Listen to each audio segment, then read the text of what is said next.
What I wanted to do today was not only plug Nest so you all understand what it is, but very quickly move more importantly to an insight I want to make sure you all have. What is an entrepreneur? What is it that makes these guys so successful? And that's what I want to get to. I want you guys to know what an entrepreneur is. I see a few faces in the room that I know are entrepreneurs already, but I want to give you my insight. 26 years of being an entrepreneur, what it really means to be one. This is how we describe what we do. A lot of people describe what Nest does as a VC firm, as an accelerator, as an incubator, but really what we're doing is helping talented people get the resources they need to succeed. As mentioned, we are a Hong Kong company that has gone global. We are in 8 markets right now, so I could do with your help in these markets. If you're there in New York or LA, London, Paris, Nairobi, Singapore, Bangkok, we're scaling out what's been successful here in Hong Kong into these other markets and helping innovation in those markets come this way and helping innovation in this market go that way.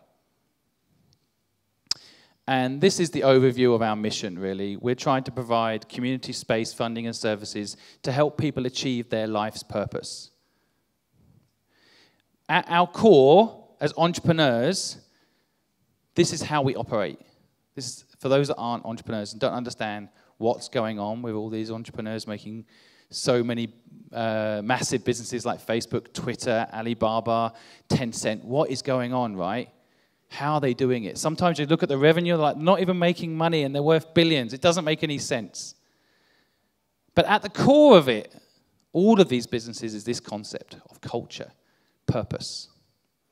And so I believe with all my heart that culture eats strategy for breakfast, lunch, and dinner. And this is the new world that we're now living in. So how to get funding is a question I get asked a lot. And I have something I call the secret to it all about being an entrepreneur. That if I share with you, it might help you, 1, become an entrepreneur, 2, help entrepreneurs. If you understand the animal, I think you're able to feed it better, right? So let me try and help you understand the animal. And if I get this right in the next 12 minutes, I might even give you the purpose of life, right? Is that not worth 12 minutes of your time? The purpose of life. So quickly, I want to show you this clip of one of my entrepreneurial heroes, Jack Ma, just to illustrate a point. I remember 9 years ago when I started Alipay. People say, Jack, don't touch the financing sector because it's illegal, you may be in prison. And we taught ourselves if we don't do it, the China e-commerce will always like a chat room. Everybody say, it's a good thing, and I don't pay, you don't get the things. So I say, well, put me in the prison. Let's make sure that Alipay, the payment solution, works. And people say the payment solution is such a stupid idea. It's an escrow service. I pay you, hold the money, and you get the things. You pay the money. If you don't get the things you want, return the money. They say it's a stupid product. And I say, as long as it solves the problem, I like stupid things, you know. Let's make stupid things smart. Keep on improving every day. Today, we have over 800 million people registered using Alipay as the count. Listen to what he said. My customers want it. I'm going to provide it, even if it means I have to go to prison. Think about that. Think about the determination, the mindset. Name me a bank CEO talking like that. Name me a property CEO talking like this. This is the future of how businesses will operate. Move fast and break things is what we say in the entrepreneurial world. But the secret to it all, I'm going to highlight this a few times because your subconscious will not believe me when I first tell you this. The secret to it all, the secret that entrepreneurs have that maybe others don't, to succeed, you've got to act like you've got nothing to lose. He acts like then and today like he's got nothing to lose. That's why he's one of the richest men in the world. That's why he's just bought the most expensive house on the Peak. That's why he's buying a newspaper that's not working. That's why. Controversial. Who knows this guy? This is Elon Musk. The Financial Times, a very conservative newspaper, recently described him as the real-life Iron Man. Who doesn't want to be described that way, right? Awesome. This is a guy, for those that don't know, that created one of the co-founders of PayPal. And when he sold PayPal, along with his other co-founders, they now call the PayPal Mafia, he personally put in his pocket $170 million US. He took 3 months off. Went straight back to work. He invested in Tesla and SpaceX and a whole list of crazy blue ocean ideas. At one point, he was famous for saying, "I've run out of cash." He was sleeping on a friend's sofa.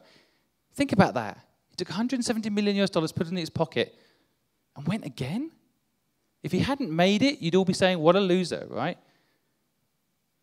But because he was all in, because he put everything back into what he was doing, again, he acted like he's got nothing to lose. Now, again, that's why he's one of the richest people in the world, while he's one of the most respected innovators of our time. Because he knows what I know. The only way to operate is to act like you've got nothing to lose. This is how entrepreneurs operate. This is why we will beat the incumbents. Bill Gates, an incumbent. Microsoft, very successful company. You look back at his history, and I've studied the successes and failures, the successful entrepreneurs, even ones that have failed. I want to understand how it all worked. Studied this man, and I fell in love with this man. He's an incredible individual. He's my hero, in fact, which a lot of people are surprised to hear. But this is an incredible person. He not only, of course, created Microsoft, he gave up all that power. He had the touch tablet idea long before Apple. It's documented. This guy was a genius. He had all the power. He gave it up, created the Bill and Melinda Gates Foundation, and acted like he's got nothing to lose, and lifted millions of people out of poverty, created a foundation that's eradicating diseases. It's just done $1 billion clean tech fund. I mean, this is an incredible individual, right? If you look back at the records, when he dropped out of Harvard, his parents, friends, everyone always appears like, hey, what are you doing dropping out of Harvard? Finish Harvard. You're set up for life. How ironic, right? But he's an entrepreneur. He knows what he wants. He acts like he's got nothing to lose. Drops out of Harvard and creates Microsoft. Set up for life, right? Now, what's funny is Harvard, you look back at the records, at the time, they completely removed him from the records when he left. They did not want people to leave. They don't get tuition fees or support from parents if the students aren't there, right? But having just gone to Harvard recently myself and hung out there, you can't walk now more than 3 meters without a picture of him saying, oh, you know, Bill Gates went to Harvard. So history gets rewritten later, don't worry. He saved Apple as well, for those that don't know. But $100 million US to Apple and saved them. That's an entrepreneur. Why would he put money into his competitor that everyone thinks he hates, right? The mindset of an entrepreneur is a very, very unique thing. So this, anyone know what this is? Was it? Bungalow, yeah. Yeah, probably. No, I don't think it's got 2 floors. Bungalow's only 1 floor. But anyway, it's basically a garage, right? It's a garage. But this is a special garage. This is the garage where the Google founders started Google. Just to put this company into context for a second, this is a $400 billion company. You take Bank of America, Merrill Lynch, Standard Charter, HSBC, Citibank, you combine them, too big to fail, this company is bigger. It's an incredible business. I studied this business intensely when I started doing what I'm doing. I wanted to understand how this company was so successful. And I discovered something. A friend of mine works at Google, very senior, he's actually on my board, told me this story about what happened. This is a true story. So the 2 founders go into the garage and create Google. And a lot of people in your subconscious, you think there was a dot-com crash, right? It wasn't a dot-com crash. It was a financial crash. Because many companies, dot-com-wise, doing pretty well today, right? Google is an example. They were dot-com. They did well. These 2 guys go into a garage, they create this company. Fast forward, it IPOs. They make more money than they said they would in their IPO prospectus. Everyone's happy. They're a $206 billion company. The 2 founders of the company call a meeting. And as you'd expect, a company of that size, at this stage in its life cycle, in that meeting, when you call a senior meeting, you have, of course, all your heads of department, all the important people, corporate compliance, and your legal department. Larry and Sergio walk in the room. This is a true story. And they say, guys, We made more money than we said we would in our IPO. We own 82% of the search market. We've made it. Congratulations to us. Now, we're going to do something a little bit different.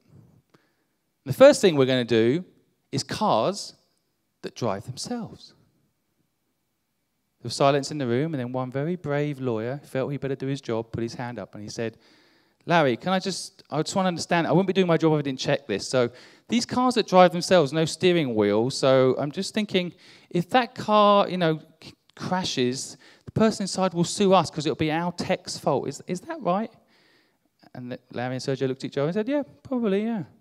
And then corporate compliance person then jumping on the back of that, wanting to make a name for themselves, put their hand up and say, oh, so just adding to that, I want to check. So someone on the street, if that car hits them, we're also liable. And, America, we get sued a lot. And so, well, people tamper with the technology and really, and then another voice from the room kind of shouted out, and what I don't understand, what has this got to do with search? Now, we all know what happened. Google went ahead and did cars that drive themselves. Because they know what I know. The only way to be successful is to act like you've got nothing to lose. They went into that garage with that culture. They still have that culture today. That's why they're so successful. So actually a part of this is freedom to fail. This is something that entrepreneurs give themselves. This is something, as an investor in entrepreneurs, I make mandatory. Now, a lot of people don't understand this concept, freedom to fail. Why have you got the word fail when talking about what could happen to your business? No. Let's delete the word fail. But it's important to give yourself that. If you can't fail, you won't try. An example I've been trying to illustrate this point to people recently is when you're a baby, and you were all a baby once, right? All of you, most of you, were a baby once. And when you were a baby, you learn to walk, and you fall over and you hit your head on something. And the lesson you learn is not, oh, that hurt, I better not walk. That hurt, I'm not doing that again. Right? Your subconscious isn't formed enough to make you do that yet. As you get older, your subconscious becomes very powerful. But when you're young, it's not there. So you get up again and you walk and you learn. Don't hit that. Be careful of this. That's what it's like to be an entrepreneur. We get knocked down, but we get back up and we learn. We call it battle scars. So if you meet people with lots of battle scars, lots of failures, they're pretty good people to invest in, I found. So just wrapping up, I'm a big fan of creative folks. I've got a lot of creative folks in my business.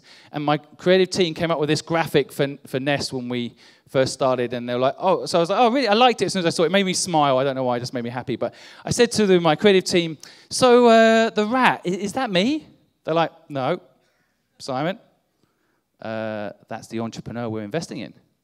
I'm like, right, so the entrepreneur's a rat. They're like, nope. This is a Russian mouse.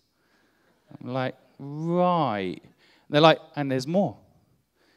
Turns out, Russian mice have the same DNA as mice in London and mice in San Francisco and mice all over the world. But on average, Russian mice in Moscow live 3 years longer.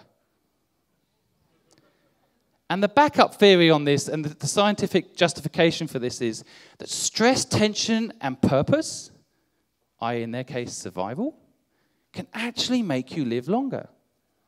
And if you look at the stats around this to do with like people that retire young, they often die young. Right? And if you want a real-life example of this, Rupert Murdoch is going to be here forever. Right? You know, there's people that you can just see, they have a purpose. So I've run over a little bit, but I also have studied quite a lot on the failure companies. One of the big failures is Kodak, and it's a very fascinating story.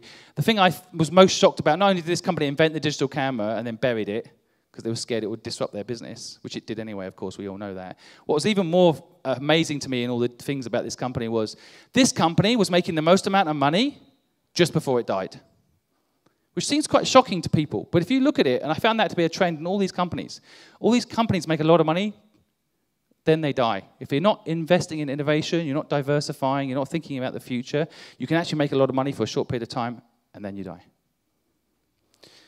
So this is kind of my end bit. I feel personally, as an entrepreneur, if you can see people that can combine purpose, culture, and nothing to lose, you often get success in the context of which they see success. I found it quite interesting. Between chimpanzees and humans, there's only 3% difference in the DNA.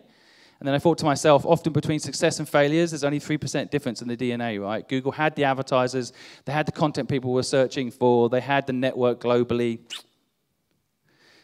Brands like HMV or Tower Records, they had the record label partners, they had all the artists, they could have been iTunes, they could have been Spotify. So I like sayings like this. Of course, Steve Jobs used to say, go to where the puck's going, not where it is. This is how entrepreneurs think. I love holding people accountable when they say silly things. And then I think that's it. I've got a quick video I want to share with you just to finalize this, which is basically from Dead Poets Society. If you haven't watched this movie, you should. It's an old movie, but I think it kind of sums up, again, how entrepreneurs think about the world.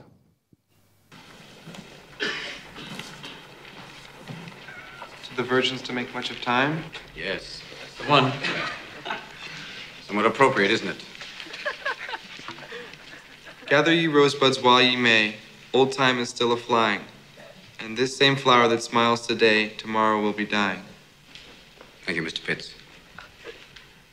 Gather ye rosebuds while ye may. The Latin term for that sentiment is carpe diem. Now, who knows what that means? Carpe diem. That's to seize the day.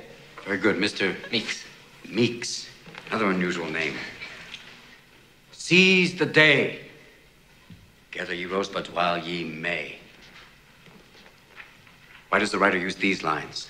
Because he's in a hurry. No. Ding! Thank you for playing anyway. Because we are food for worms, lads. Because believe it or not, each and every one of us in this room is one day going to stop breathing, turn cold, and die. I'd like you to step forward over here and peruse some of the faces from the past. You've walked past them many times. I don't think you've really looked at them.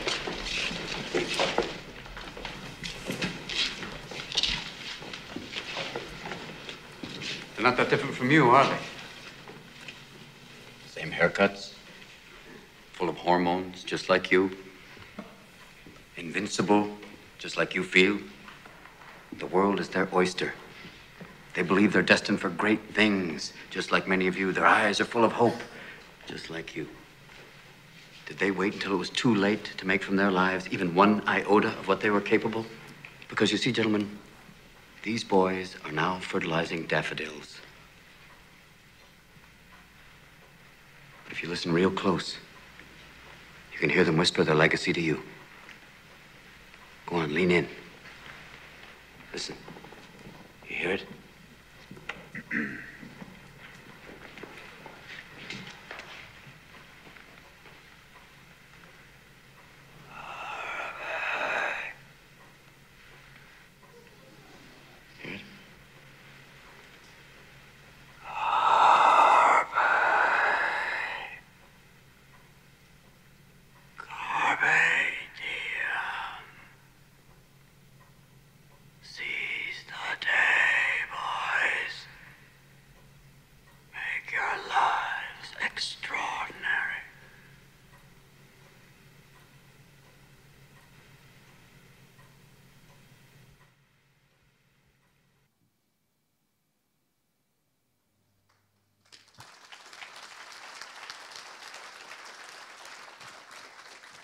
So, the purpose of life is a life with purpose.